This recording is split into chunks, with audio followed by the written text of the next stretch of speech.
The old man had barely enough to feed himself, yet that night, he chose to go hungry so a poor boy wouldn't.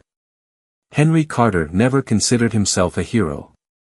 He was just an old soldier, living out his quiet days in a small town where no one really noticed him anymore. His medals gathered dust on the shelf, his stories faded into the past, and the world moved on without him. But on one chilly autumn evening, as he stood in line at the grocery store, he saw a boy, dirty, shivering, and clutching a handful of crumpled bills. The cashier's tired voice cut through the silence. "Kid, you're short by a couple of bucks." The boy's face fell. His hands trembled as he hesitated, unsure of what to put back, his loaf of bread or the can of beans. Henry didn't think twice. He stepped forward, placed a few crumpled dollars on the counter, and patted the boy's shoulder. "Eat well, son," he said simply, then turned and walked away, never expecting to see the boy again. He never imagined that, decades later, 100 soldiers would stand at attention to honor his name. And he never could have guessed who would be leading them. Years passed, and Henry Carter faded further into the quiet corners of life. He was a man of simple means, living alone in a house too big for just one person. The walls were lined with old photographs, reminders of a time when he was young, strong, and full of purpose. His days as a soldier were long behind him, but the discipline never left. He still woke up at dawn, still folded his blankets with precision, still carried himself with the quiet dignity of a man who had seen both the best and worst of humanity. Though the town had moved on without him, Henry remained the same. He never married, never had children, and never sought recognition. Instead, he spent his modest pension helping where he could, buying groceries for those who couldn't afford them, shoveling snow for the elderly, fixing broken fences for neighbors who barely remembered his name. His kindness was quiet, almost invisible, and the world hardly noticed. But time was unkind to Henry. The strength that once carried him across battlefields began to fail him. His hands, once steady enough to fire a rifle with deadly precision, trembled when he reached for his coffee cup. His legs, which had marched through mud and fire, now struggled to carry him across his own living room. He grew frail, his once broad shoulders shrinking, his breath becoming heavier with each passing day. One winter morning, the mailman knocked on his door and found no answer. The neighbors whispered when they saw the ambulance arrive, its lights flashing silently in the early dawn. Henry Carter had passed away in his sleep, alone, without fanfare, without family to mourn him. It seemed like just another unnoticed ending to an unnoticed life. And yet, the day of his funeral, something extraordinary happened. The small town, which had barely paid him any mind while he was alive, came to a standstill. The streets were lined with people, whispering in hushed voices, watching as a long procession of soldiers arrived. They were not ordinary mourners. They stood tall, their uniforms crisp, their medals gleaming in the sunlight. And leading them was a man the town did recognize, General Alexander Hayes, one of the most decorated military leaders in the country. As the flag-draped coffin was carried forward, the general removed his hat, his expression solemn, and turned to address the crowd. His voice, steady yet filled with emotion, carried across the cemetery. "Years ago, when I was just a starving kid, a man showed me kindness without knowing who I was, without expecting anything in return. That man was Henry Carter. He didn't just give me a meal, he gave me dignity. He gave me hope. And because of him, I survived. Because of him, I stand here today." Silence hung in the air. Then, with a sharp, unified motion, 100 soldiers raised their hands in salute, honoring the man who had unknowingly shaped the life of their leader. For the first time in decades, Henry Carter was truly seen. And though he never sought recognition, though he never asked for gratitude, in that moment, the world finally understood who he had been all along. As the last echoes of the 21-gun salute faded into the crisp afternoon air, a solemn stillness settled over the gathered crowd. The wind carried the scent of freshly turned earth, the final resting place of a man who had lived and died without ever knowing the full weight of his actions. Henry Carter had never sought recognition, never asked for gratitude, yet here, in this moment, he was being honored in a way few ever were. General Alexander Hayes stood motionless, his fingers tightening around the brim of his hat, his chest rising and falling with the measured breath of a man holding back something far heavier than words. He had spent his life commanding soldiers, making impossible decisions, standing firm in the face of war, yet here, at the funeral of an old man few had remembered, he felt the sharpest pain of all, a debt that could never be repaid. He had spent years searching, trying to find the man who had saved him that night long ago. It had been just a few crumpled dollars, a simple gesture, a quiet kindness that meant everything to a starving boy with nothing left to lose. But fate had conspired to keep them apart. By the time he finally traced Henry Carter's name, it was too late. The man who had unknowingly set him on the path to survival, to discipline, to honor, was already gone. The weight of that realization settled deep in his bones as he stepped forward.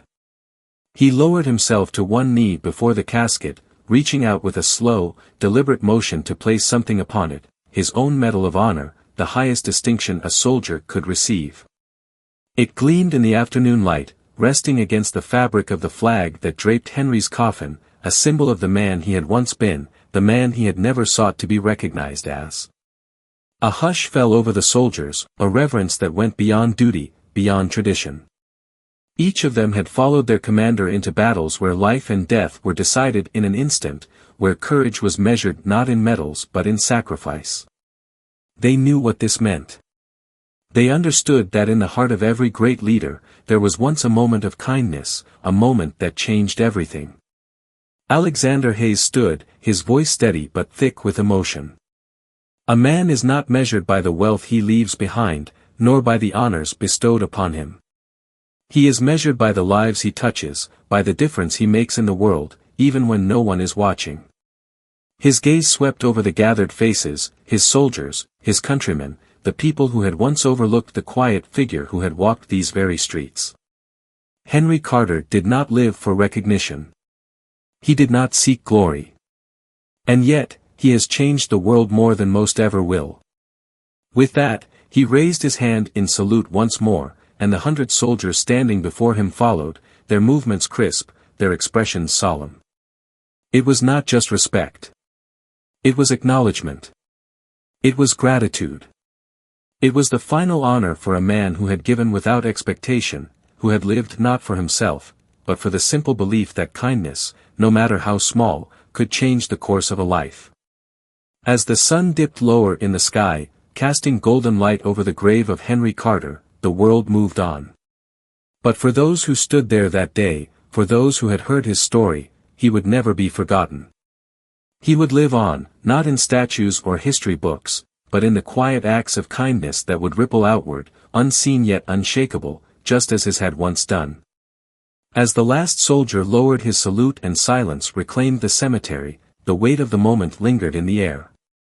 The world had finally seen Henry Carter, not as a forgotten old man, but as the quiet force behind a life that had shaped countless others. Yet, even as the ceremony came to an end, one truth remained: Henry never knew. He never knew the depth of the impact he had made. He never knew that the scrawny boy he had once saved from hunger had grown into a man who carried an entire army on his shoulders. He never knew that a single act of kindness, a handful of dollars in a warm gesture, had altered the course of history. General Alexander Hayes remained at the graveside long after the crowd began to disperse. The footsteps of his soldiers faded, the murmurs of townspeople quieted, but he stayed, rooted to the ground as if time itself had stilled. His chest felt heavy, not with the weight of sorrow, but with something far deeper: regret.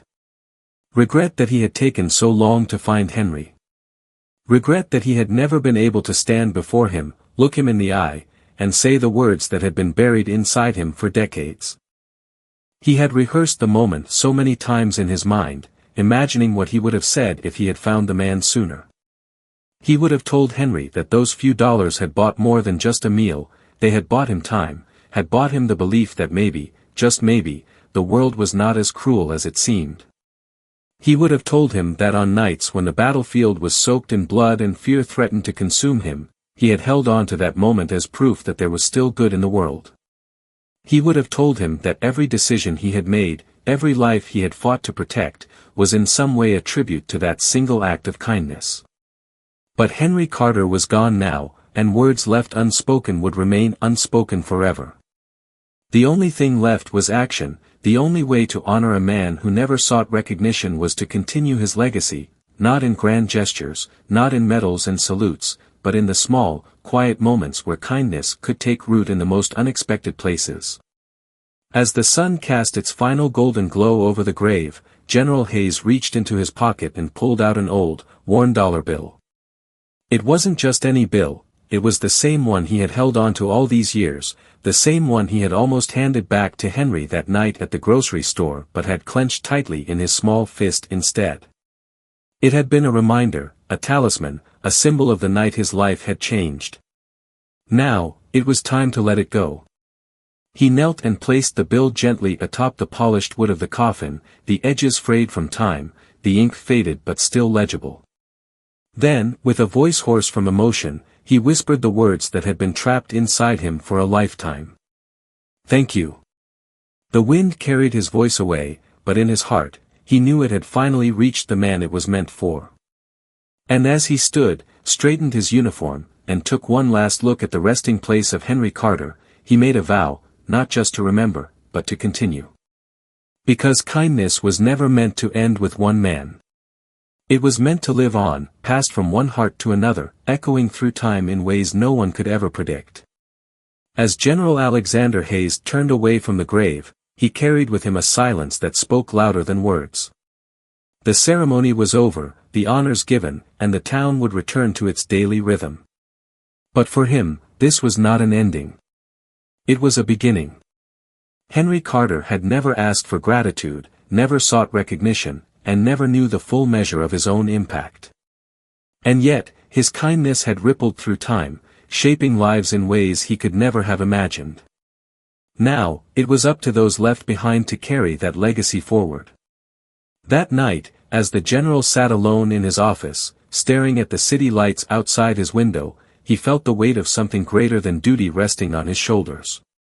In all his years of service, he had seen countless acts of bravery, sacrifice, and resilience, but rarely had he seen kindness wielded with such quiet, unshakable strength.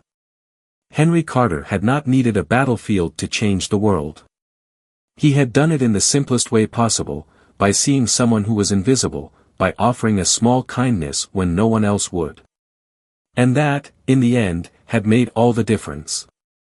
He thought about all the soldiers under his command, young men and women who had faced hardships, who had struggled before finding their purpose in the uniform they wore.